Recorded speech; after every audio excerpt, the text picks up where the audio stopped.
this can work in 2 to 3 weeks.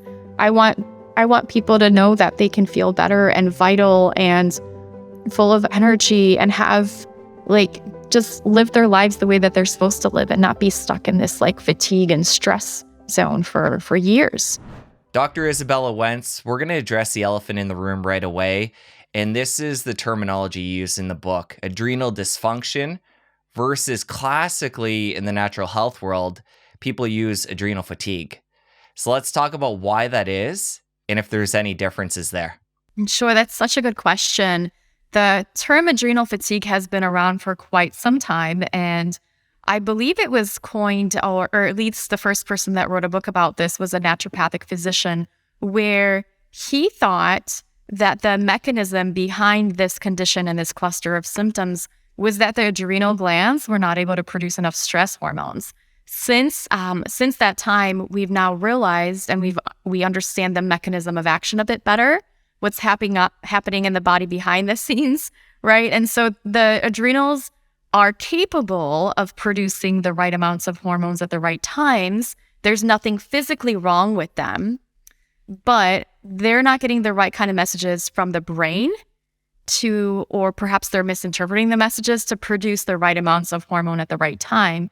And this is known as hypothalamic pituitary adrenal axis dysfunction, right? Say that 7 times fast. So I call it adrenal dysfunction, where this is essentially what happens when the body's been under prolonged stress and the body kind of gets into this conservation mode after some time, where it realizes that putting out too much cortisol all day, all night isn't going to be great for the body. And so we need to kind of dial back some of that production. And then we end up with just this feedback loop system that isn't working correctly. And I know a lot of people will say, adrenal fatigue doesn't exist. If you go to your endocrinologist, they'll say it's not a thing. And then now some of the integrative doctors are saying it's not a thing. And I just want to say for people with the symptoms are very real.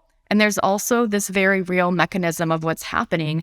And like I said, the scientific term is HPA axis dysfunction. And there is a lot of research to back that up. So I guess the same kind of symptoms, but a new name. In the book you mentioned, though, even conventional medicine at this point is still rejecting adrenal dysfunction. Why do you think that is? Is there any term that conventional medicine will embrace for what we're talking about today?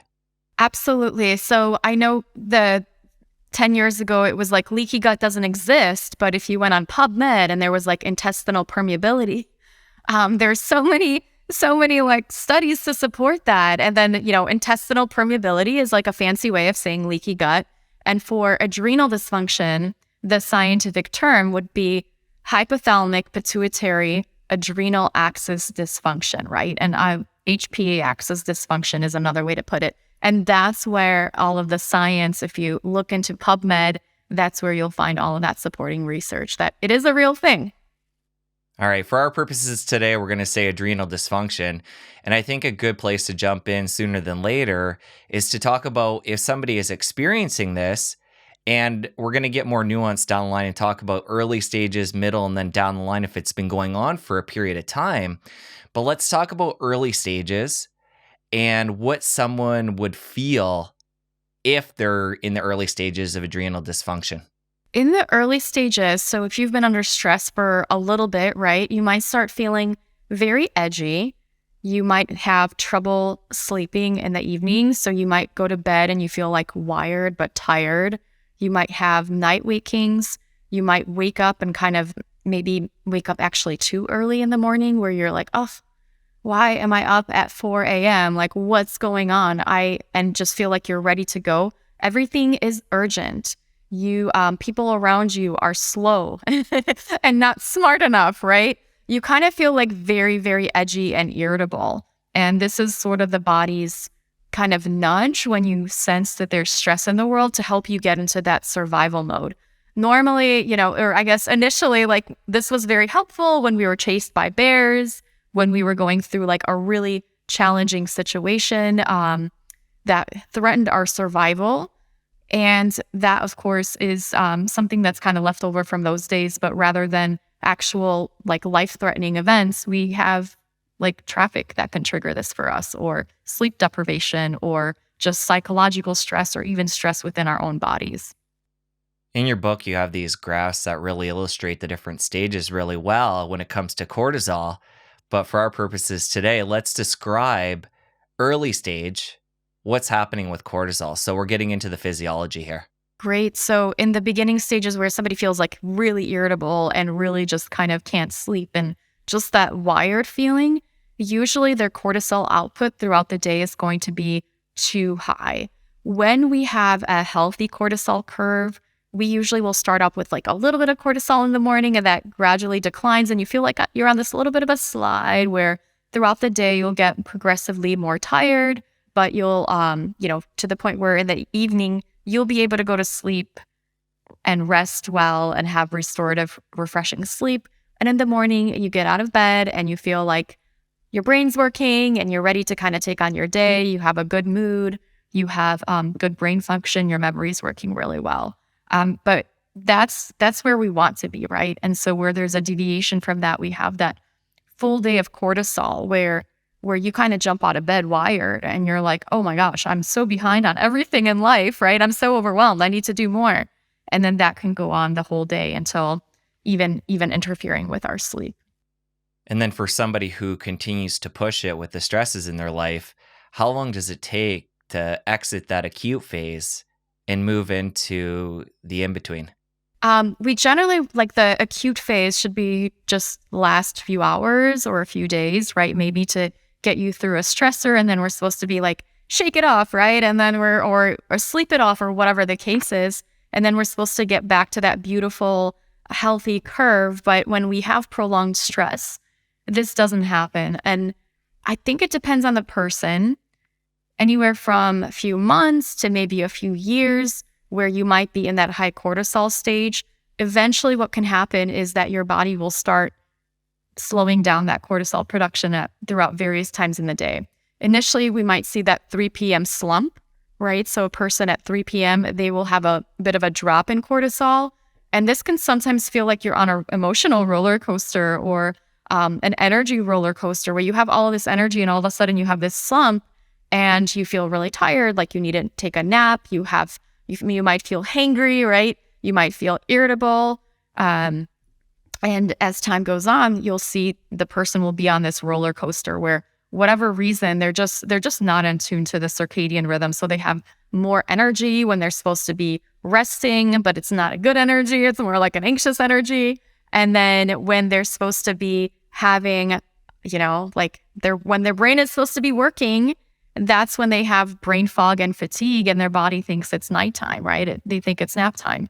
And this can go on again for a while for people. And I call this the cortisol roller coaster. So coming back to the graphs again in the book, which obviously people can't see here, but in the beginning, your cortisol is going to be higher than normal. Then when you get into this intermediate phase, you're going to have that yo-yo effect where it goes up and down, or like a roller coaster. And then we'll move into the third phase. So if somebody continues to push the stresses in their life and they get into that chronic phase, let's talk about what they're feeling at that time and then what happens to cortisol. Usually in the chronic phase, people's morning cortisol will drop.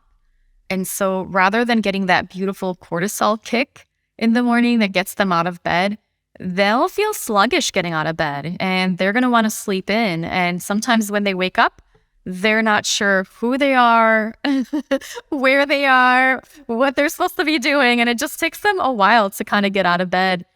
For kids, this might often show up as being like really cranky when they first wake up in the morning, right?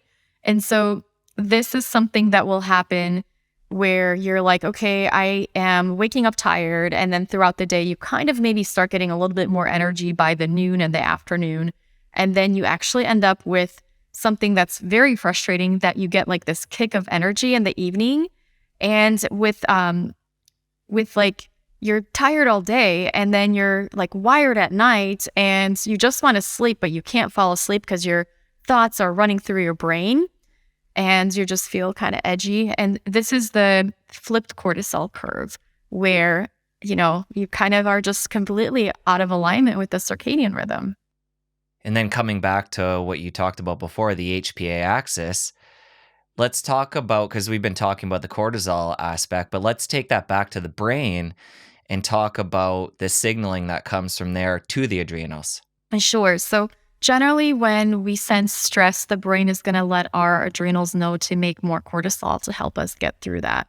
But after a while, and this could be due to like receptor desensitization, I kind of call it the boy who cried wolf syndrome, where the body's just like, oh, okay, stress again. Okay, whatever. The body is not able to release that same amount of cortisol that it needs to get through a stressful time.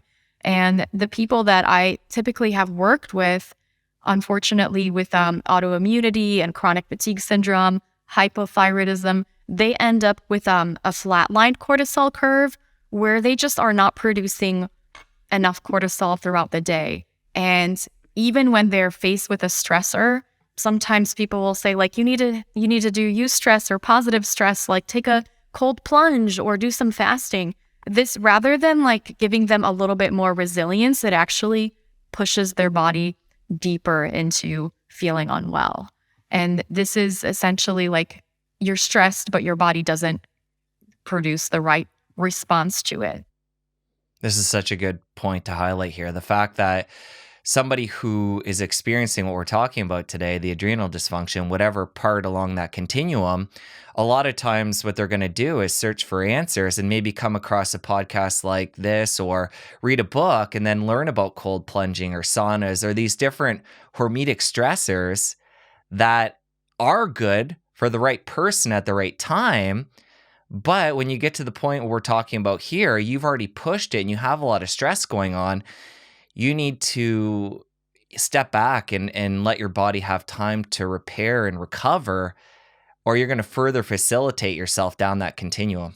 Absolutely. That's unfortunately what I see with people that are chronically fatigued, and they're the people that are getting up in the morning and they feel unrefreshed and they're tired all day, and then they sleep, right? They get to bed, they're like, everybody says I should sleep more. I'm sleeping 10 to 12 hours a night, but I'm still tired, right? Or I wake up unrefreshed. And then they'll try things like fasting, but then they feel worse. They'll try to do more exercise and they feel worse after their exercise. And I think there are a lot of beautiful ways for us to heal and build our bodies up. And we have to kind of know what's going on and figure out like what's the right thing to do at the right time, depending on what your body needs, right? And I can imagine a lot of the people that would layer those things on are very driven people who are like, okay, this isn't working. I need to do more, do more. So it's so important for people to come across something like what we're talking about today and learn that less can be more too, depending on, again, just highlighting what you were saying there. Less can be more in this case. Absolutely. Some of the women that I've worked with too is when they're in this, like, I call that the depleted state where their cortisol is flatlined. They sometimes will have extra weight that they're carrying because their metabolism really slows down. And they're saying to themselves, I need to exercise more, right? I need to like go for a run. I need to go for a jog. I need to take like an aerobics class. And they'll say, I need to eat less calories, right? Because I'm carrying all this extra weight. But yet these types of things are going to send more stress to the body. And then the body's going to pick up the message that, oh my gosh, we're in a famine, or we must be running away from like just like a herd of bears. We're going to help you out. We're going to slow down your metabolism even further to help you survive, right? Because our bodies are always trying to adapt to our environment in a way that fuels and fosters our survival. And when we send these messages to our body that we're not safe, right, through not eating enough calories when we need them and over-exercising, this can actually have the reverse effect that we're hoping for. I think it's important before we get into some of these different stressors that people might be experiencing, let's talk about, for completeness sake, what Addison's disease is.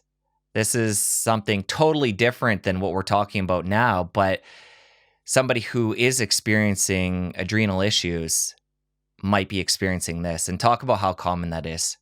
Addison's disease is a very rare condition. It's an autoimmune condition that happens to impact the adrenal glands.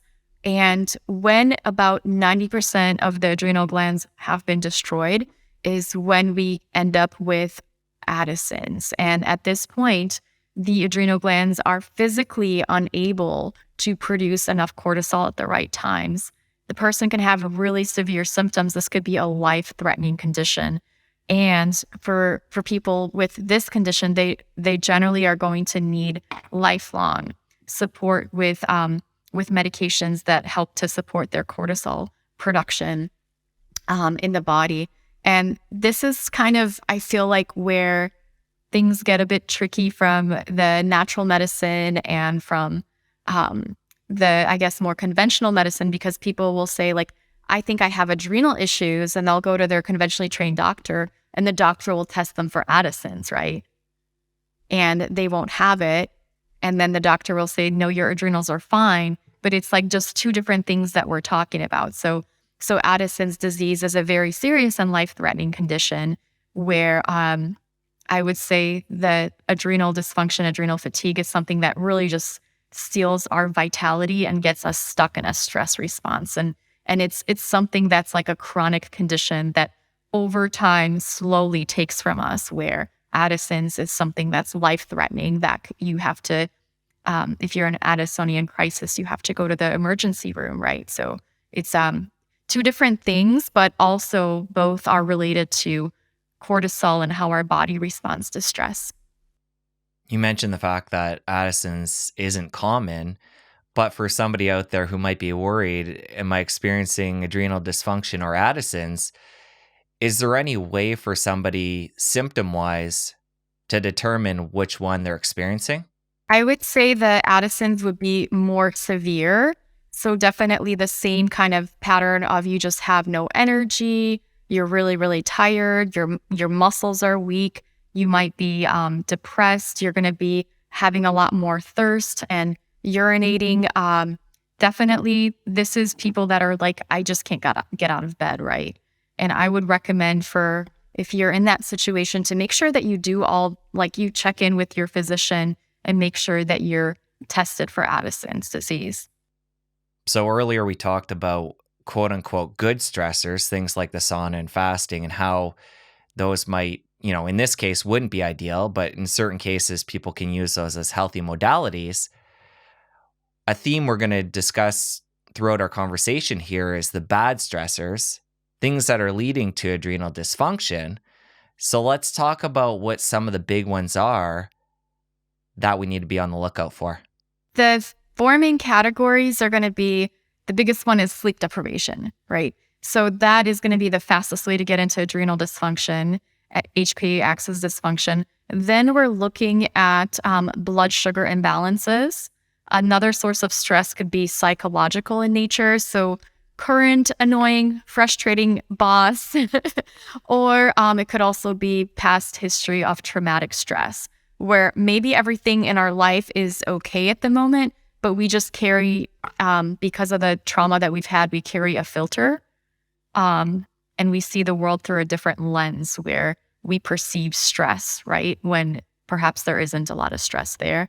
And then inflammation, right? So any source of inflammation, be it from a food that we're reacting to, or even a source of inflammation within our body, like a chronic infection, which is a common thing I see in people with autoimmune disease, that can overwhelm our stress response. Cortisol is an anti-inflammatory hormone. And so we can secrete too much of it for prolonged periods of time when we have inflammation in the body. So I feel like people are oftentimes aware of the psychological stress of I don't enjoy my job, or I'm arguing with my spouse, or family drama, but they're not maybe as aware of some of these other sources of stress, and they all add up, right?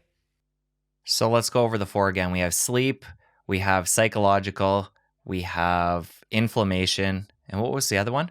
We have sleep, psychological stress, inflammation, and then nutritional things like blood sugar imbalance, also not eating enough calories.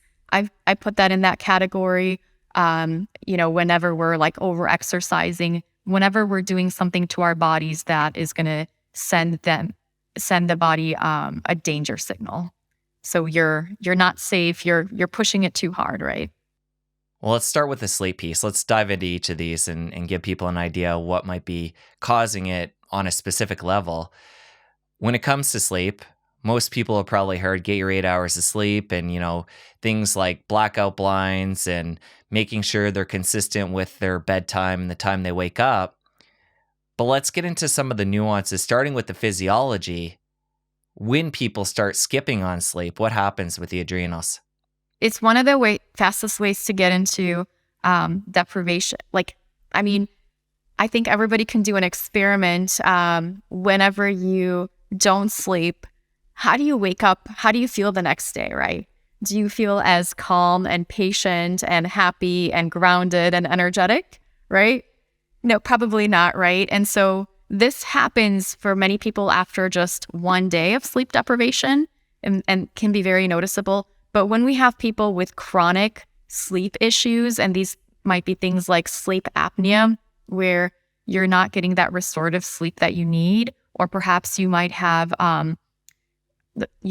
magnesium deficiency or a whole host of other patterns that prevent you from getting sleep on a chronic basis, this can slowly just really drain your energy.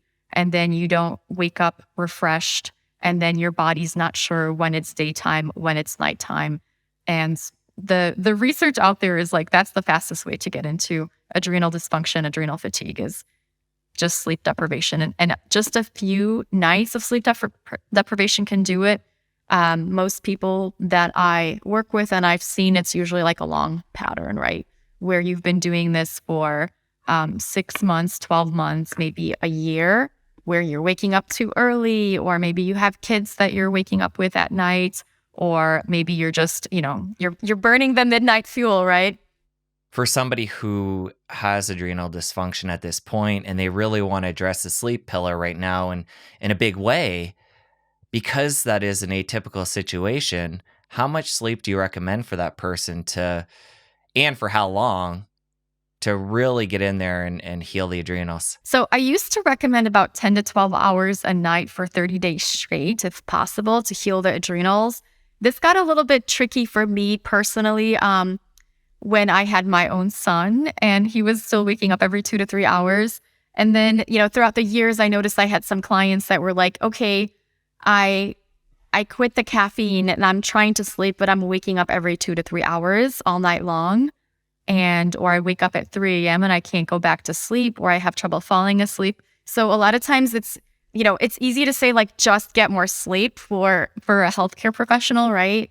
But then there's also the barriers behind that. So ideally, if you can do 8 to 12 hours per night, that would be my recommendation for sleep. And if you're feeling really deprived and really depleted, and if you can invest in more sleep over a 30-day period, that's going to be a really fast way to recover your health. But I also have other strategies for people where it's just not realistic.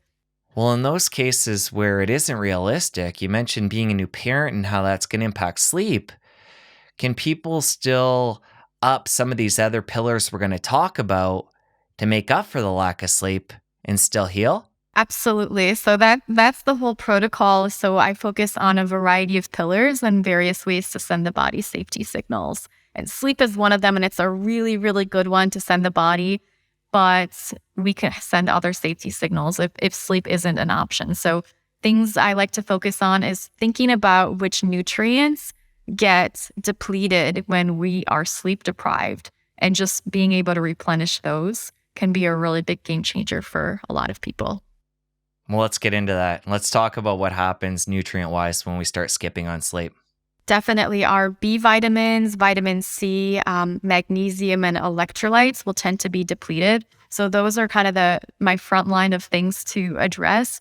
B vitamins, vitamin C, magnesium, and electrolytes, super easy to get into your daily routine. Sometimes something like an Epsom salt bath might be a great source of magnesium, just to make up for really burning all of those nutrients. And then some more advanced support. So for people who maybe have small children or work third shift, night shift, taking things like fish oil, choline, benfotiamine, and carnitine.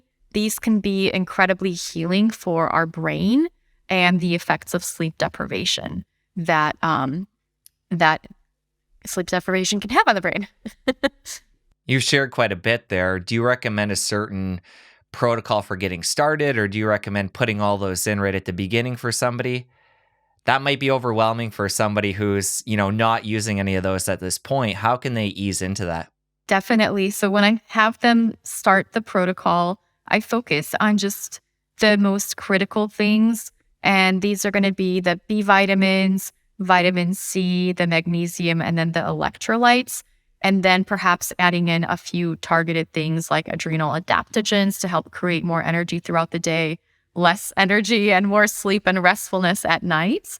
And I have about 6 supplements in total that I recommend for a 4-week period. And in the back of the book, I have more targeted protocols. So for example, if you're somebody that has very frequent night waking, this could be because you have ammonia buildup in the body. And so utilizing something like ornithine or carnitine can be helpful for clearing that out of your body and can help you sleep through the nights, or focusing deeper on blood sugar imbalances if you have that 3 a.m. wake up. So I have the whole plan because I know how hard it is to just get more sleep when you can't. So I have a fundamental plan that people can follow for 4 weeks. And generally what I've done with my clients is I have them follow that for 4 weeks. And about 80% of people see results as far as better sleep just by following that for 4 weeks. And by week 5, I'll say, if you're still having trouble sleeping, let me give you some additional tips. And so that's how the book is set up as well, where we have these fundamental things. And if they don't work in 4 weeks, where 80% of the time they're going to work for you, then I'll give you some additional things to consider. And you mentioned there ammonia affecting sleep at night. What is the cause of that? There are a few different causes of ammonia buildup in the body. Pathogenic microbes like H. pylori can produce this. Various gene mutations like the CBS gene mutation can lead to having too much of that on board. And then things like not having enough digestive enzymes, so we're not properly breaking down our protein foods, that can lead to ammonia buildup. Drinking excess alcohol, which I know people in the natural community are not as likely to have this, right? And then constipation. So constipation is another reason for ammonia buildup, where if we're just not moving the toxins very quickly out of our bodies, we can end up with that situation. A couple of things you mentioned there would involve further testing, lab work. How do you feel about that in the early phases? Is this something you'd recommend to the general person, or would you just say start with the 4-week protocol and see if that, quote unquote, fixes things, and then save the testing for more advanced cases when things aren't working? Basically, how do you feel about testing and using that early on or saving it for later? I love testing personally. Like I study functional medicine. I do all kinds of tests on myself and on my clients, right? But I realized that testing is not necessarily accessible to everybody, right? And so what I've done in my books and in my programs, I've created protocols based on symptoms alone so that you can really focus on feeling better. Because let's say you have blood sugar issues and that's what's causing you to wake up throughout the night.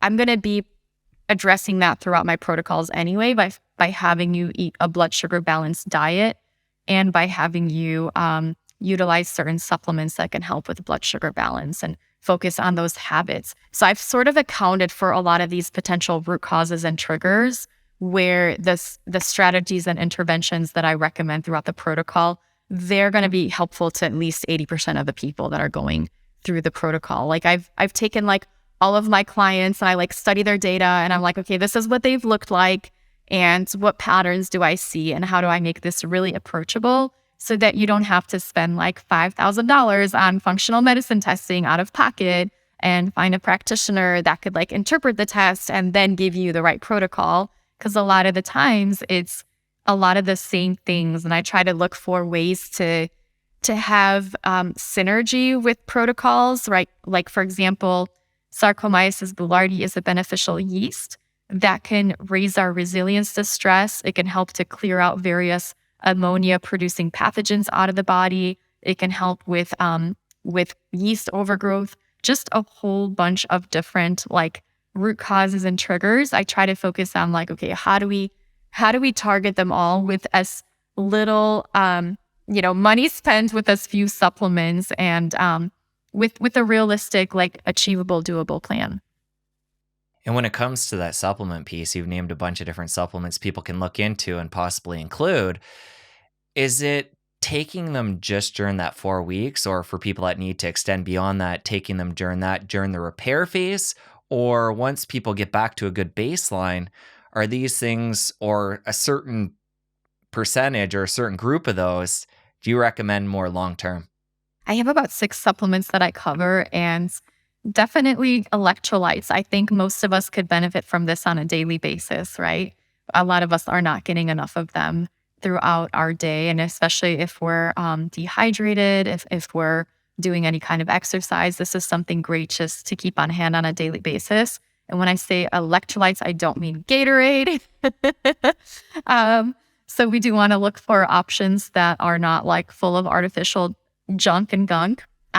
And then magnesium. So magnesium is something that's going to be very commonly depleted for most people. It's challenging to get it from food. So oftentimes I'll recommend taking it as a supplement, or building an Epsom salt bath into your daily routine, or even an Epsom salt foot soak if you can, just to give your body more of that magnesium, because that can be really helpful for long-term keeping your neurotransmitters in balance, keeping you sleeping well, keeping your energy levels up, and preventing things like cramps and pain throughout the body that are going to be more common when we're magnesium depleted. And then there are other things that I talk about, such as adaptogens and myo-inositol and carnitine, which can be helpful for supporting muscle strength, for supporting blood sugar balance, supporting resilience. And generally, people will find that they'll want to take them for anywhere from 1 to 3 months. Some people do benefit from taking them on a long-term basis. But the beauty of it is that we typically see results within just 3 weeks of utilizing the targeted nutrition and targeted supplementation, as well as the lifestyle changes. And then we kind of build our own routine, and we think about what is working really well for me right now, and what do I need to continue on. So I do have like a transition time within my book, and that talks about what do you take long term, because I know people oftentimes they'll read books or do protocols and they're like, okay, but how long do I take this for? Like, is this like a forever thing, or is this like a 2-week thing? And so I do outline all of that and kind of the reasons why you may want to continue something long term, or if something is just going to be a short term benefit for you. How do you feel about timing when it comes to specific supplements? I know for me and my wife, we take our magnesium at night before bed, and the intent there is to help with our sleep. But is there any other ones? First of all, is that something you recommend? And then is there other supplements that you've named that do better at certain times of the day? The adrenal adaptogens and the B vitamins, generally they're going to be giving you a little bit more energy. And so I would recommend taking those in the morning for that energy production, right? And then things like magnesium and then myo-inositol, which is helpful for blood sugar balance, those I recommend taking in the evening. The other things, carnitine, I would recommend taking twice a day. So morning and evening, it can help us have more energy and strength during the day. It can also help us sleep better at nighttime. And the other supplements, I think they can be utilized whenever is convenient for you. Adaptogens is something that keeps coming up here. Let's talk about what those are, who they're for, and a handful of your favorites. So adaptogens, they were designed to support our stress response and to meet us exactly where we are. So if somebody has too much cortisol and they're in that like wired stage, the adaptogens are going to help to normalize that. If they don't have enough cortisol throughout the day, most adaptogens are going to help them raise that. There are a few exceptions. Licorice in particular, I typically only recommend that for people with like that low cortisol and people that have low blood pressure. If they have high blood pressure and high cortisol, I wouldn't recommend utilizing licorice for those individuals because they could make increased blood pressure and increase cortisol. But the other adaptogens, some of my favorites are ashwagandha. Typically, people will say it's like a chill pill. So they have just a lot more energy and they feel a lot more relaxed throughout the day when they take this, and they oftentimes will sleep better at night. There are additional ones that I may recommend depending on what kind of situation a person's in. So if a person is, for example, wanting to improve their libido, something like a maca or shatavari might be an adaptogen to choose from. If they are a nursing mom, something like holy basil may be like a very gentle adaptogen that they may wish to utilize under, checking in with their lactation consultant, of course, because it can boost some milk supply. And looking through, some of my favorites are going to be like rhodiola because it can also support mitochondrial function. And it's been shown clinically to be very, very effective for anxiety and depression. So thinking about what's kind of going on in your life and what you would like to improve, I have a little bit of chart that goes over some of the benefits of each adaptogen. By the sounds of it, when people start to make some of the changes we're talking about today, the adrenals respond pretty quickly. I'm curious, do you find when you've worked with people that have pushed it for longer, say somebody's been dealing with adrenal issues for like 20 years versus somebody who this is relatively new? And again, we know there's the 3 different phases. But what I'm getting at here is somebody who has been dealing with this for years and years, do they generally take longer to heal, do you find? I actually haven't. It's been really interesting because I talk to a lot of people with who have had adrenal issues, and sometimes they'll have 7 years that they've been going through these, and they've been working with various protocols and various practitioners. When I used to work with people, generally utilizing hormones like pregnenolone and DHEA, we would test their adrenal curve and figure out what dose to give throughout the day to support the healthy, optimal production of those hormones.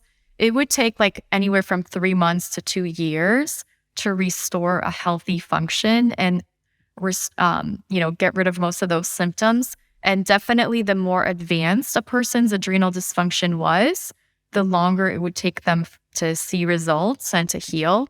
However, with kind of the new protocol, kind of a different path to healing that I've come across and am sharing now, it's generally 2 to 3 weeks for most people, because we're not really trying to alter the cortisol curve per se, and I'm not giving them hormones.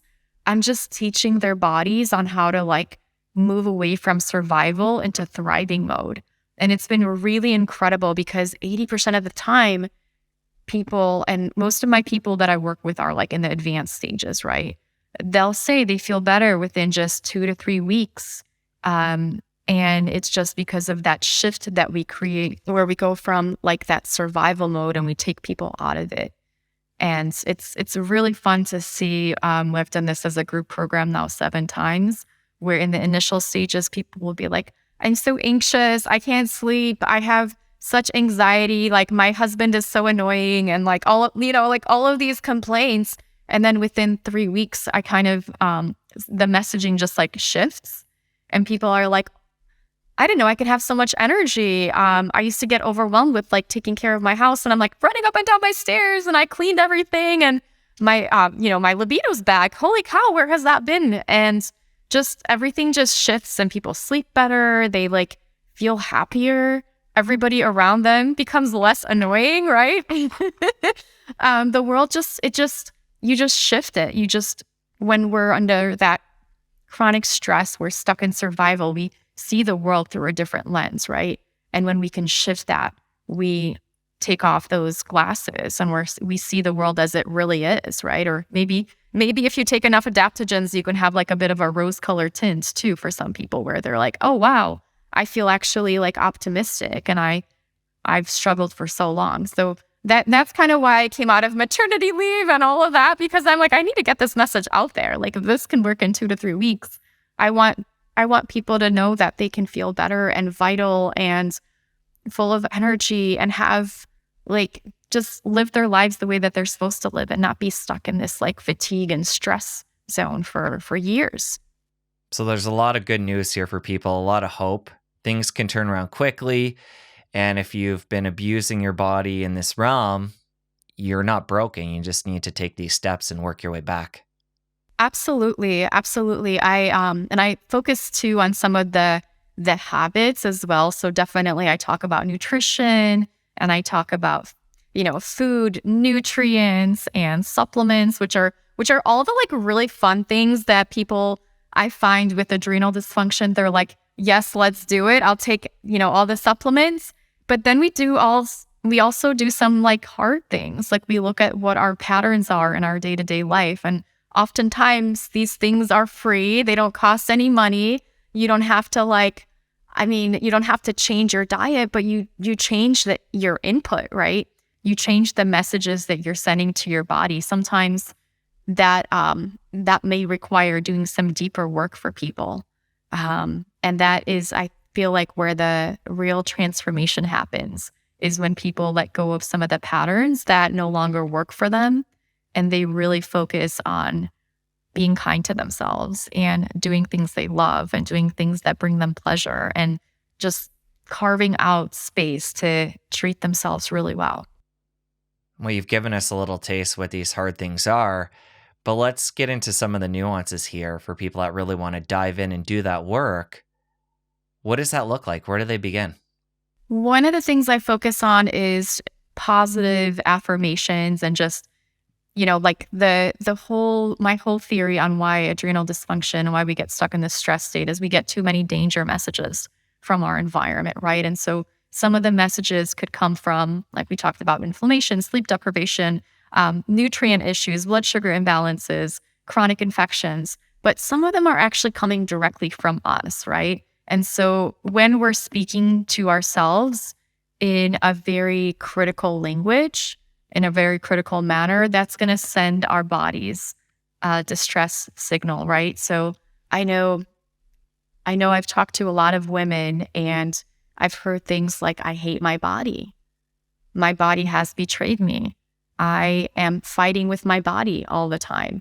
And like, when you think about that, like, if you feel like you're fighting with your body, that's going to shift you into more of that like survival mode, right? And I always say like, people say like autoimmune warrior, right? And I'm like, well, let's focusing on healing your body and loving your body and bringing it back into balance and supporting it, right? And so those are kind of some of the mind shifts that I talk about. We do things that are, some people find cheesy, but then they try them and then they work and they find them really helpful. So we'll focus on gratitude on a daily basis and just thinking about what we're grateful for today.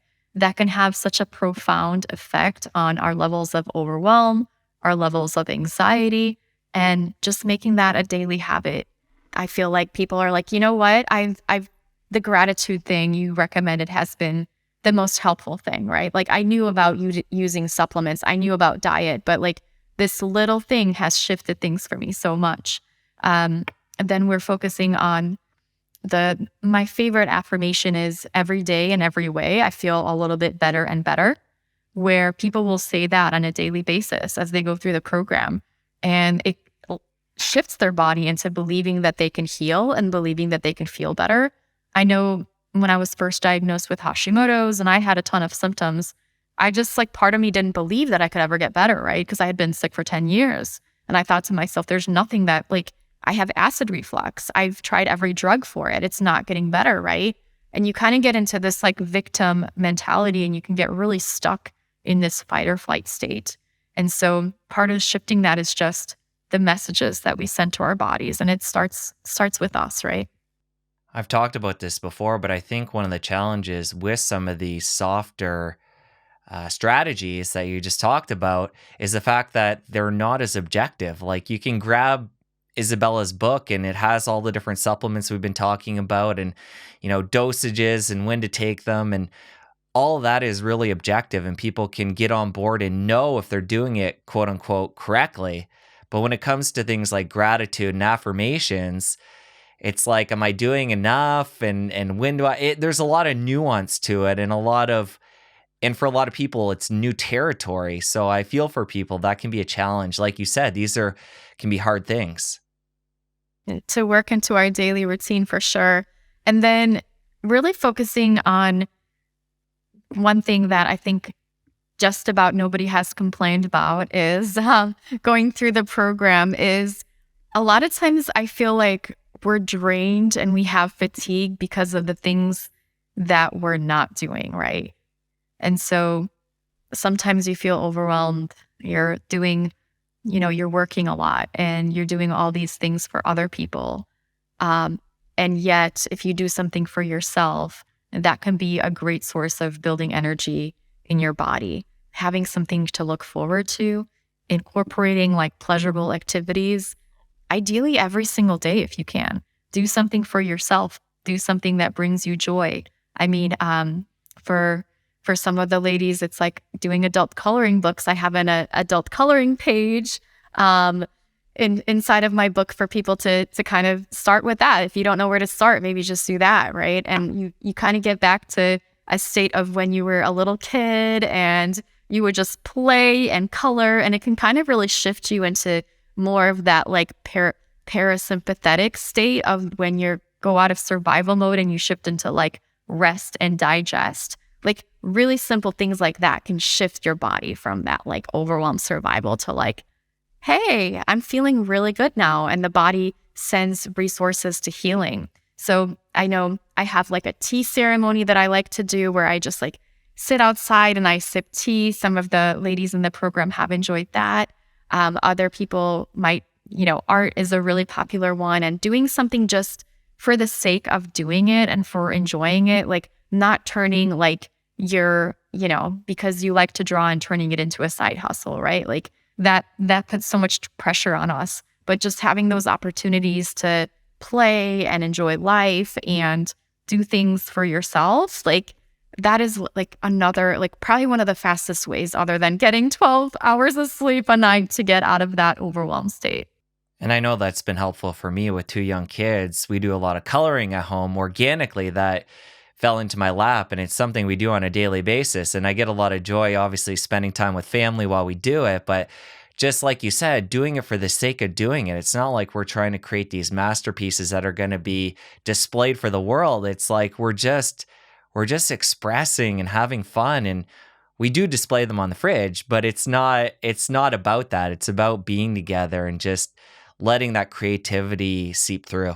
Mm-hmm. Yeah, and when we do things with our hands and physical things, like let's say walking in nature, that allows us to actually disconnect from our broken record player in our brains a lot of times. So finding that thing that you enjoy, whether it's time in nature or catching up with friends or adult coloring, whatever it is, like do it. Why do you think people struggle to take time for themselves? You've worked with a lot of people that it sounds like this is a big part of their healing, but why is that even a thing? Why don't we embrace that? Maybe society, right? And so we're conditioned to take care. I know women and men are conditioned to take care of other people. We're, you and I are at an age where we're in this like sandwich generation where we have children to take care of, and perhaps some of us also have parents that are a little bit older and may need our care. And then we have our careers. And then we have all of these like adulting things like paying the bills and making sure like the grass is cut and making sure your house like is not infested with rodents. So you have to like clean it and do all the things. So you end up with like this really long task list of things that you need to do in your day-to-day basis. And that's kind of what I find in a lot of the women that I work with is that they care for everybody else other than themselves. And then there's just never enough time to care for themselves. And so we're really working on shifting that.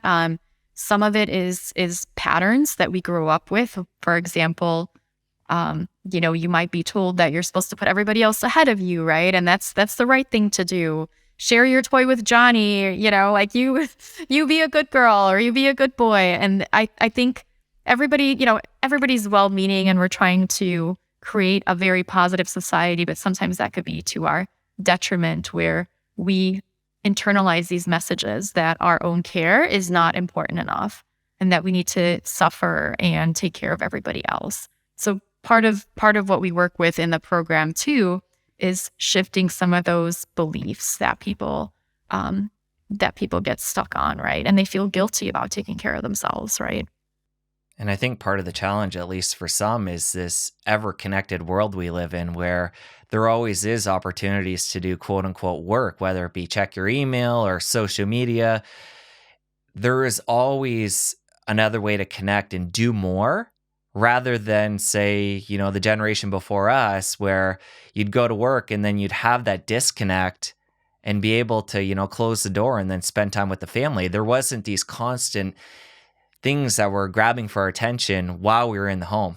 Yeah, absolutely. And I mean, I grew up in like a rural Poland, so we didn't have all these like entertainment options. So my brother and I would like play with sticks in our backyard, right? Like we didn't necessarily have all the opportunities. And I think opportunities are beautiful in some ways, but sometimes when we have too many of them, it's like, when do you say no? And so we see on social media that somebody has this beautiful house and we're like, okay, I need to make my house beautiful. I need to work on that now. Or perhaps they're very fit. So you're like, okay, I need to go more to the gym because I'm feeling like I'm not catching up with everybody. So that, I think that is another part of it is keeping up with the Joneses and making sure that we're happy and we're content with our day-to-day life versus always trying to reach for more and feeling like we're not enough.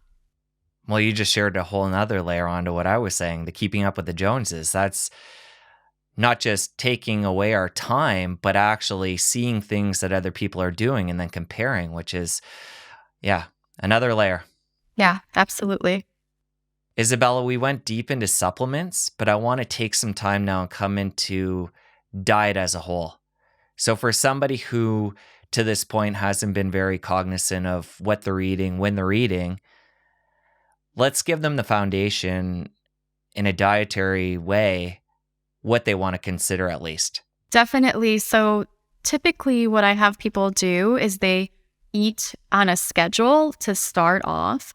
A lot of people with adrenal issues, they might not be hungry in the morning and they tend to skip breakfast or they eat some foods that are, high carb foods in the morning to perhaps bring up their cortisol levels. But that can put them on a blood sugar roller coaster, which then cortisol might follow that pattern as well.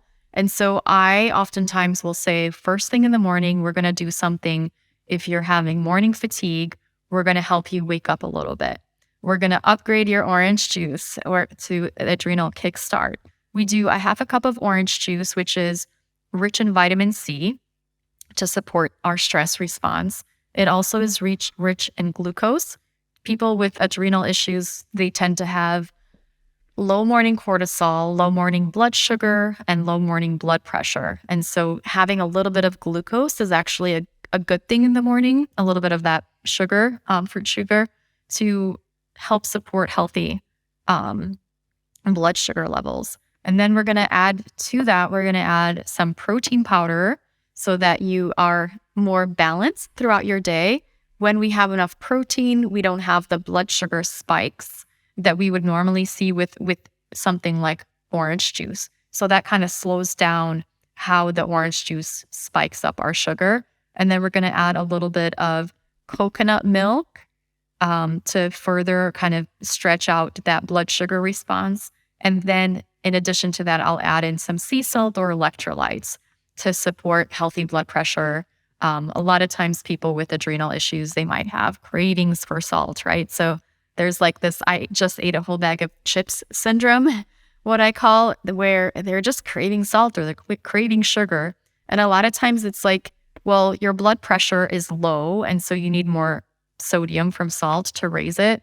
And your blood sugar is probably low, so that's why you're craving sweets. And so we're going to give you that, but we're going to give it to you in a healthy way, right?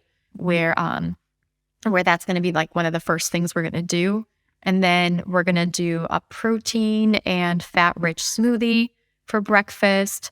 Again, every few hours, protein, fat throughout until the evening. So we'll do like a lunchtime, maybe like a salad with some great protein and fats. And then we'll do a 3 p.m. snack, protein and fat. And then we'll do a dinner maybe around 6 o'clock. Again, protein and fat. Some people may need a little bit more carbs at that point too to help them with sleep.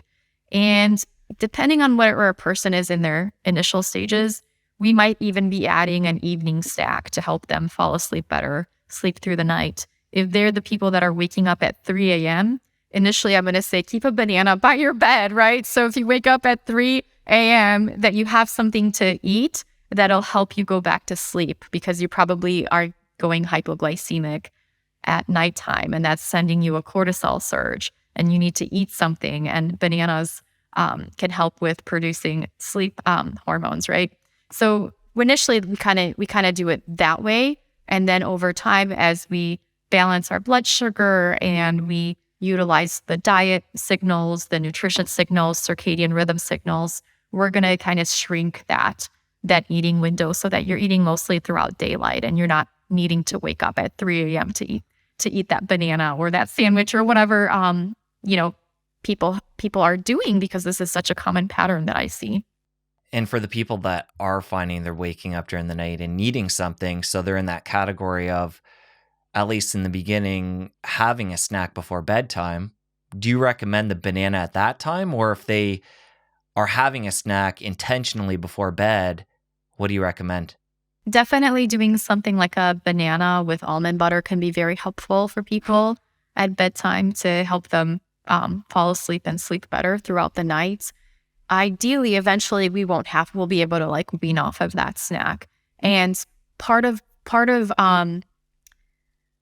like the pattern, and I study this a lot when my son was waking all times of night. I'm like, why does he need to eat at night? Like, shouldn't he sleep at night? What's going on?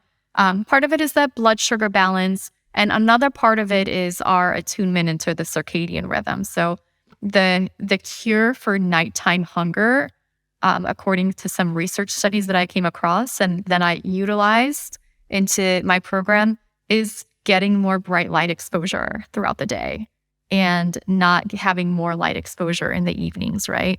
So stepping outside is part of my plan too, is we focus on circadian eating, right? And so making sure you're when I talked about doing a little bit of that orange juice in the morning to raise our glucose levels up, and I talked about getting some more carbs at night, this is going to support a healthy circadian rhythm, as well as making sure we have the right kind of light exposure throughout the day. Let's talk more about the light piece. I was excited to see this in the book. So for somebody, again, to highlight what you just said there, well, actually to add to that, for somebody that's having that OJ in the morning, if they can, a good thing would be to take that outside and get that sun, the natural sun in your eyes as you're drinking that back. Ideally, if you can, that would be fabulous if you can step outside, and then that's going to let your body know that it's daylight and it's time to be awake and it's time to produce cortisol and healthy levels of it, not too much, not too little. And people will say like, okay, well, that sounds nice and all, but I live in Chicago and I'm trying to get outside and there's a foot of snow in April and it's freezing and very unpleasant. And you can also get a light therapy box. Sometimes they call them seasonal affective disorder lamps. I used to have one that was a huge game changer when I lived in Chicago, huge game changer when I lived in Amsterdam, Netherlands, where it like rains so much, right? And you can turn this on for 15 to 20 minutes when you're having your breakfast or maybe getting ready in the morning. Just, you don't have to stare directly at the light, just having it present in your room is going to let you know that it's wakey time. It's that time to sleep. Let's talk about the other end of the spectrum. So we're getting our light during the day, especially in the morning, letting our body know it's time to get up and get going. What do you do to protect against light at night? Say you're, reading a book and you have a lamp by you, or if you're watching Netflix, or maybe you don't watch Netflix. Talk about at night what you'll do to protect on the other end. So definitely different people are more sensitive to lights, right? So some people can say, I watched a movie and I sleep just fine, right? So I'm not saying everybody should never ever watch a movie at nighttime or never do these things, right? But if you are having trouble falling asleep, and if you are having trouble waking up in the morning, or perhaps you're waking up throughout the night hungry, then do consider scaling back on how much bright light you consume after sunset. So this might look like wearing blue blocking, really cool looking glasses, right? You wear those to watch TV. There are settings on iPhones and other kinds of phones where you could put them into nighttime modes. And same with computers where you don't have lights that are as bright coming at you. There are things you can do in your home so you can utilize red lights in your home instead of white lights. You can utilize lamps that emit red light, and just really focusing on trying to get away from having too much light coming into your eyes after that sunset. The one thing that I feel like is very underappreciated, and I can see a big difference in it with myself, is sources of blue light within our bedroom. So you have these wonderful fire and smoke detectors, right? It's like, oh my gosh, they're life-saving. And they emit blue light. So can we put a little bit of a sticker on them to kind of block that blue light? And this can be a really, really big game changer for people who maybe wake up in the middle of the night. We shift through different sleep cycles, right? And so sometimes we're more in a light sleep. If there's a source of light coming in, then our body can be like, oh, I see blue light. It must be morning time. And then you can wake up. So these are just some things that people don't want to believe will work, but they could actually be really big game changers. When you talked about the morning juice and the smoothie, you mentioned adding a protein to it. What kind of protein do you go for? Generally, I try to focus on hypoallergenic proteins. I have found that a lot of people that I've worked with, they tend to, whenever they're in adrenal dysfunction, their digestion is just not great. So they're going to have more trouble digesting the common reactive proteins that are more challenging to digest. So like gluten, dairy, and soy. This is what we exclude for about 30 days because that can be a source of inflammation. So I know like whey protein can be really great for some people, but not people that are sensitive to it, right? Because that could be causing more inflammation in the body. So I focus on hypoallergenic sources like hydrolyzed beef protein, pea protein, hemp protein, egg white protein. These are some options for people that are going to be typically less reactive for most people compared to like a whey protein or a soy protein. You mentioned gluten, soy, and whey as things that are going to be eliminated for that 30 days. Any other foods? So you've given us an idea of what we can include in these 3 areas that we want to pause on, at least for that period of time. But anything else as a whole, as we're talking about the diet, that we want to eliminate during at least that beginning phase? I do focus on eliminating grains during the initial phases because typically when people have adrenal dysfunction, their blood sugar tends to be dysregulated, and grains can be a big contributor to this. So we focus on eating a paleo-like diet for those 30 days. We're not necessarily doing keto or low carb, although the diet can be adapted if people are kind of following that protocol. But we're generally going to be focusing on tailoring your carb response to you, but focusing on things like sweet potatoes, butternut squash, that are grain-free sources of healthy carbohydrates. Blood sugars come up a number of times throughout our chat here, and I want to make sure we get into the nuances there for people that, they're hearing that and they're probably having a general idea what that is. But how does somebody know whether or not they're maintaining blood sugar in a good range? How many carbs can they have and what periods of the day and how much at a time?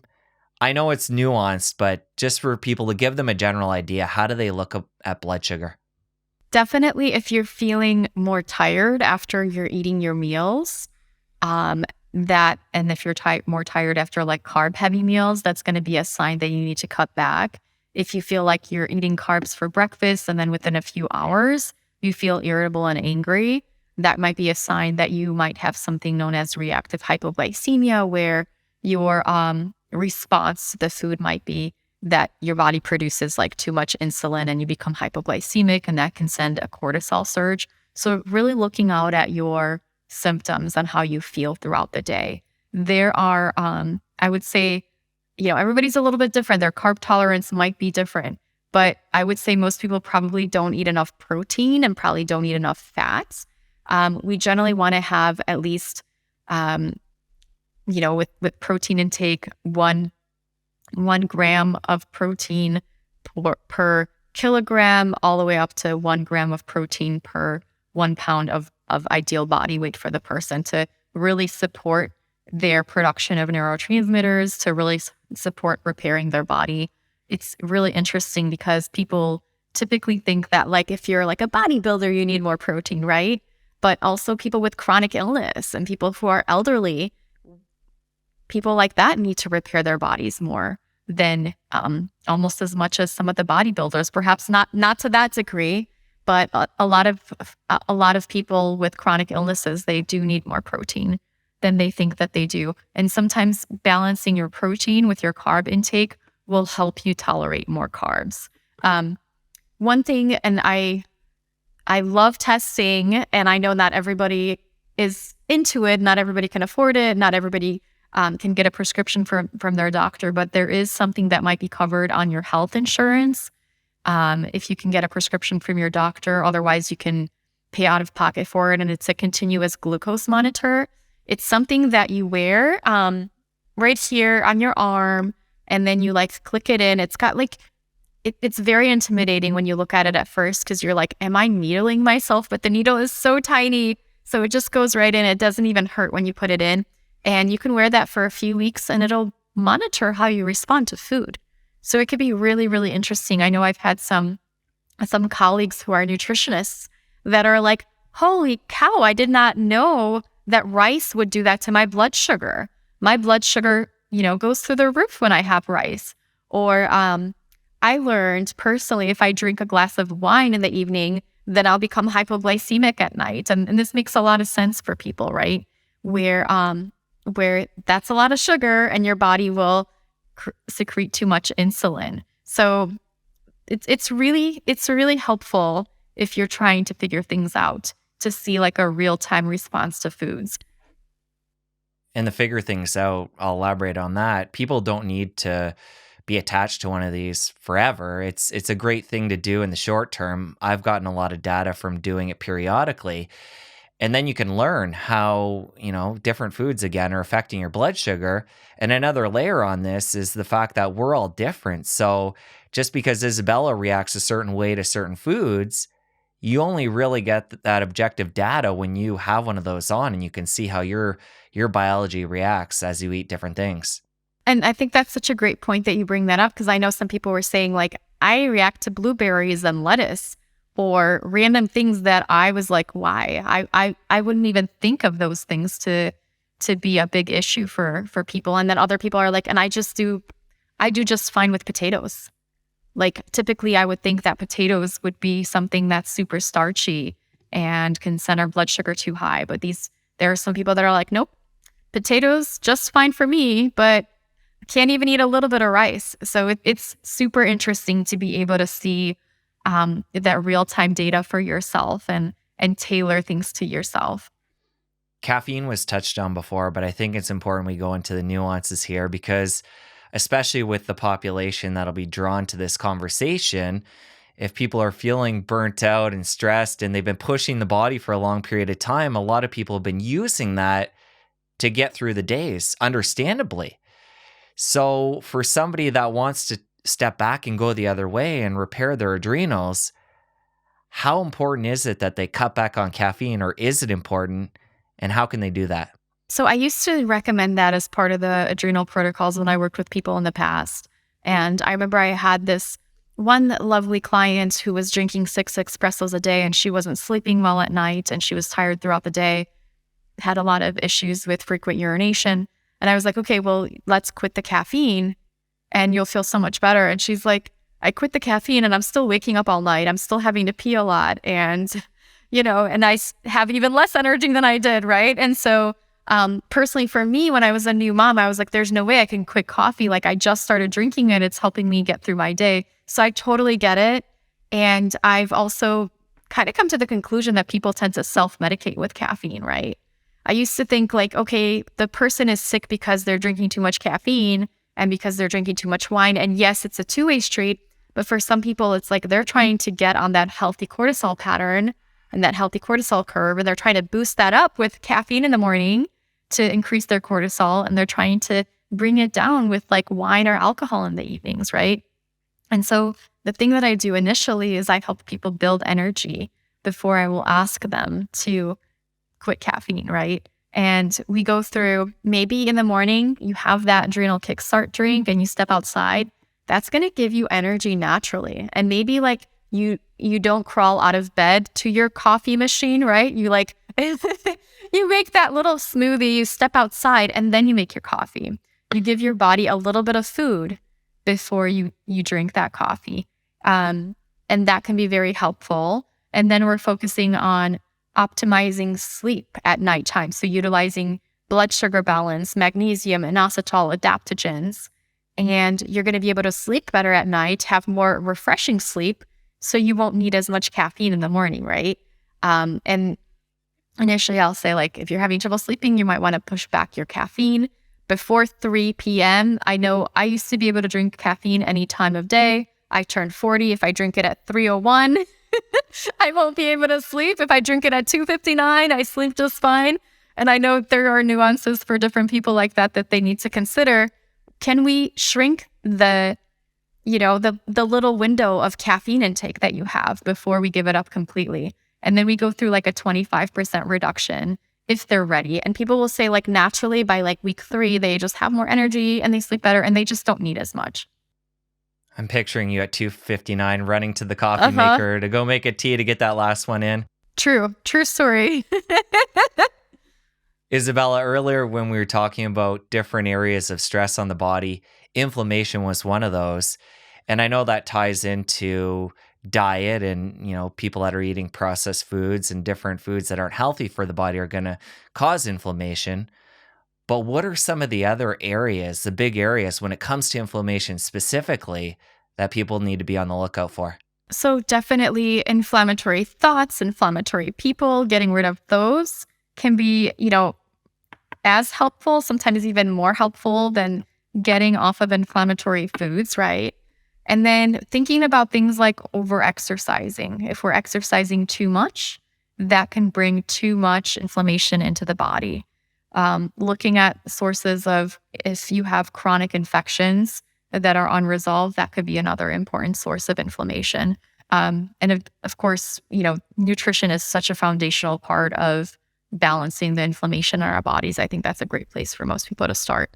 And one thing I learned from your book, well, one of many things, is for people that are anywhere on that spectrum of adrenal dysfunction, a safe place to start when it comes to exercise is resistance training. Exactly.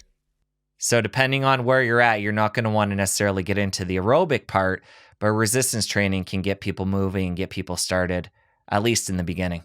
Definitely. I find that people will have this thought, and I think I talked about a client before who was trying to lose weight, and she was doing all this aerobic exercise, and she was cutting her calories, and her cortisol was flatlined, and she was struggling with excess weight. And my recommendation for her was cut back on the aerobic exercise and eat more food.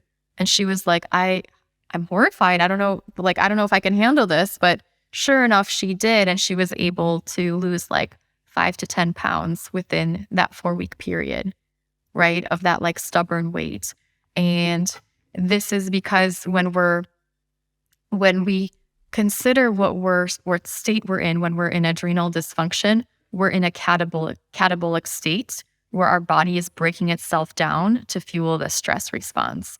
And so things like aerobic exercise are actually catabolic in nature, and they're really great when we can balance them with anabolic exercise that builds us up. And when we're in a really healthy state, that can be very healthy for us.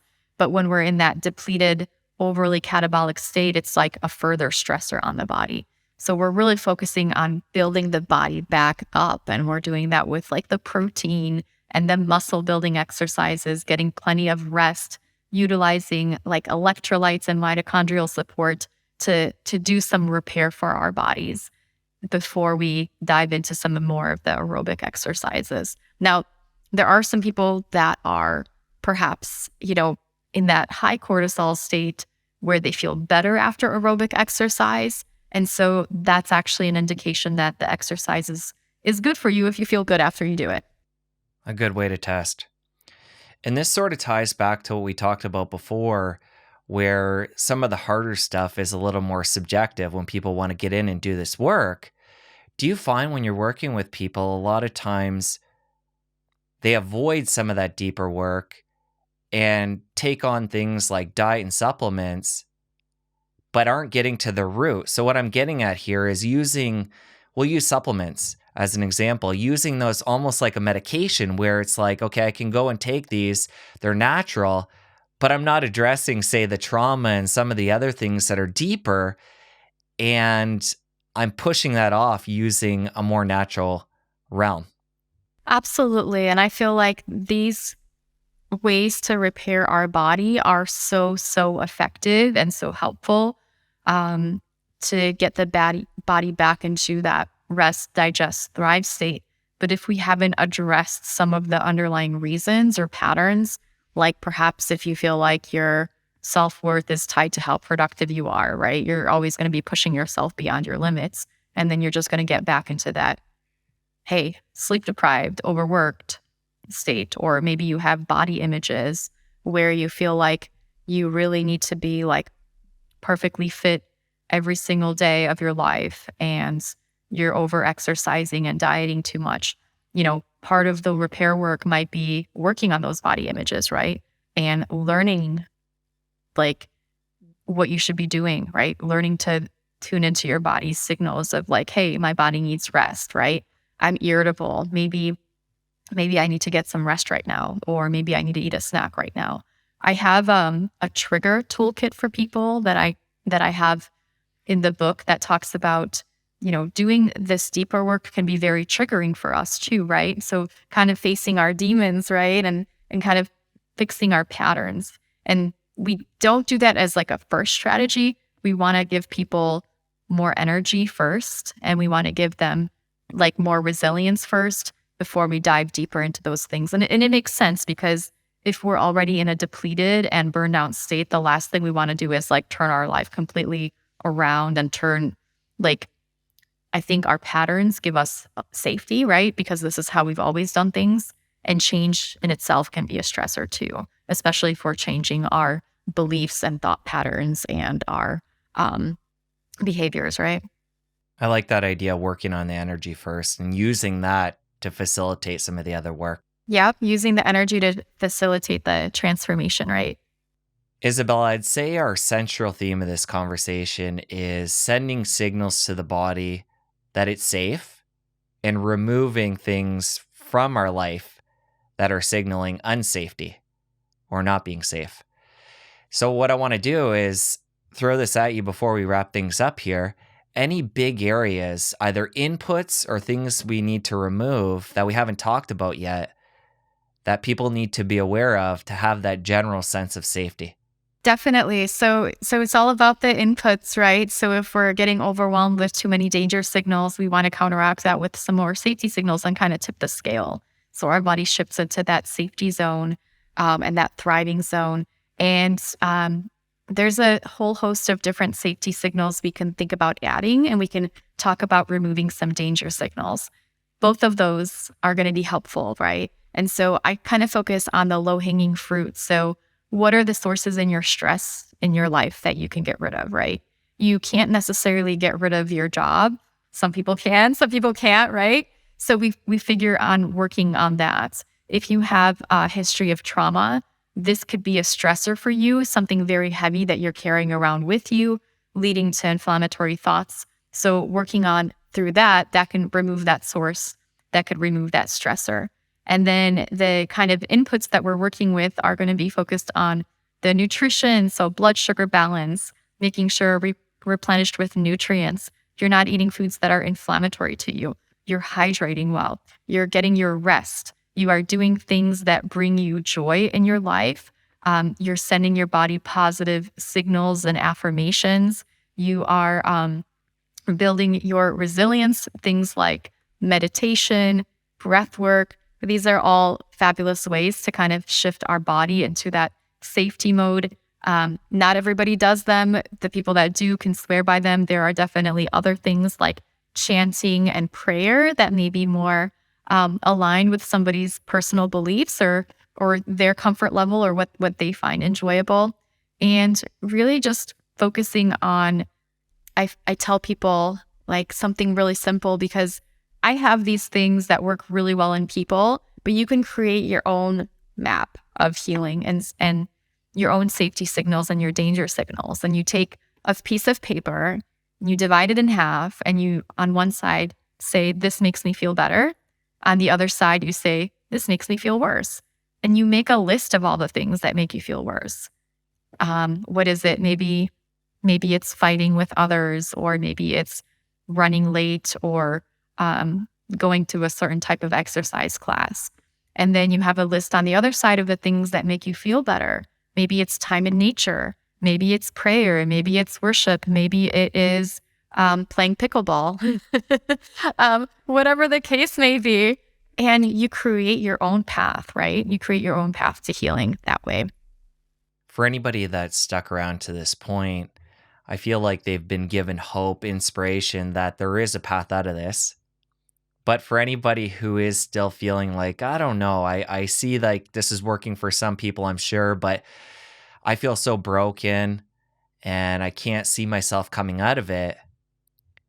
Share with them some extra hope and inspiration to send them on their way. And I think a good way to do this would be to tie your own story into it of having adrenal dysfunction and coming out the other end.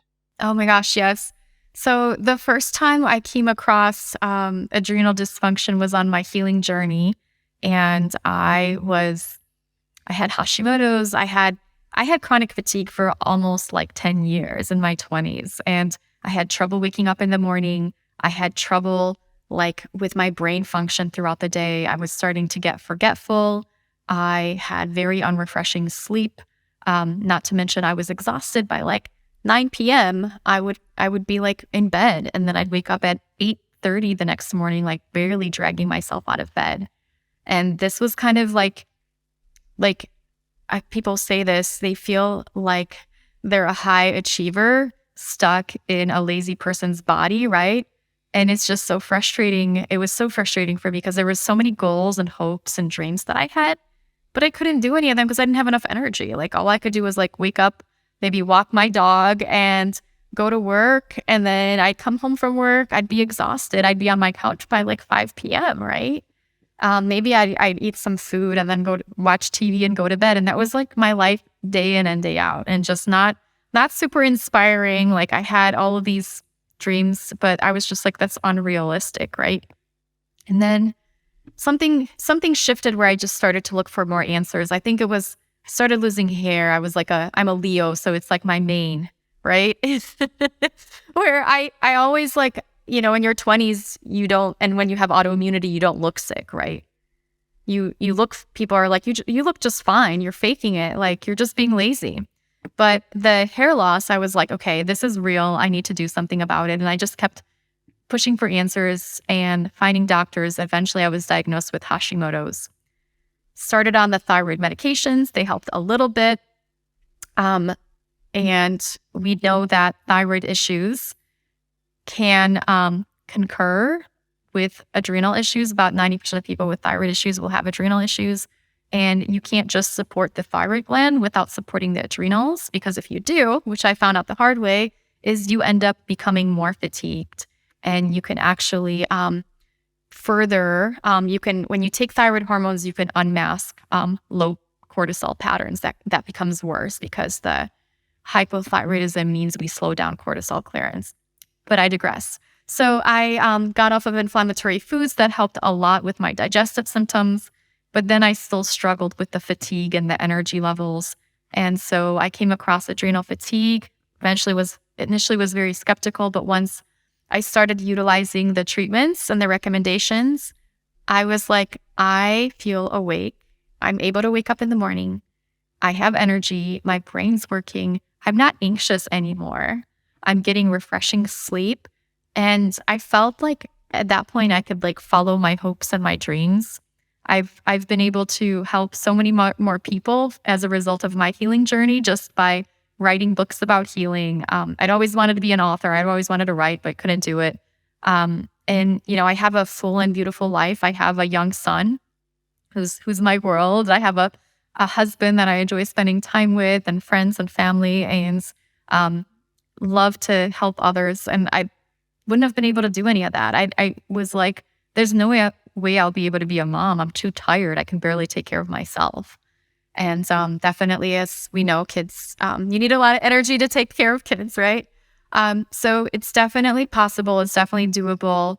And I find people do get better in 2 to 3 weeks. And my last kind of situation with adrenal fatigue was actually as a sleep-deprived new mom. And my son was 8 months old. And I couldn't do like the traditional adrenal recommendations of utilizing like pregnenolone and DHEA and hormones and getting lots of sleep and quitting caffeine because I was nursing a baby, like an 8-month-old, and waking up with him. And so I came up with this new path, right? Different ways of shifting my body into healing state from overwhelmed states. And it worked really well for me within like 2 to 3 weeks. And then I just decided to put it out into my community, and it helped over 3,500 people now. So 92% of people will say they have less brain fog within the 3 to 4 weeks. And then things like fatigue, morning fatigue, libido, sleep issues, all of these things improve in about 80% of people within just the 3 to 4 weeks. Izabella, thank you for sharing that. And thank you for sharing, your personal story and giving people hope, because I'm sure a lot of people tuning in are feeling depleted and they've tried so many different things and they're starting to lose hope. So I think an important part of this puzzle is giving people hope and inspiration. And you've definitely done that and the information they need to proceed. So thank you for coming back on the show. We're going to link up the new book below. We're going to link up your social media, your website, everything in the show notes. And I just want to thank you again for coming on. Thank you so much for having me. It's such a pleasure and honor to be here with you. Now that you're done my conversation with Izabella, you're going to want to stick around here and catch my chat with Sean. He's got a lot more to share about how to stay healthy. You're going to love it. I'll see you over there. If you implement fasting mimicking nutrients like what we're talking about here, and I'm just mentioning a couple, like with MCTs, you're going to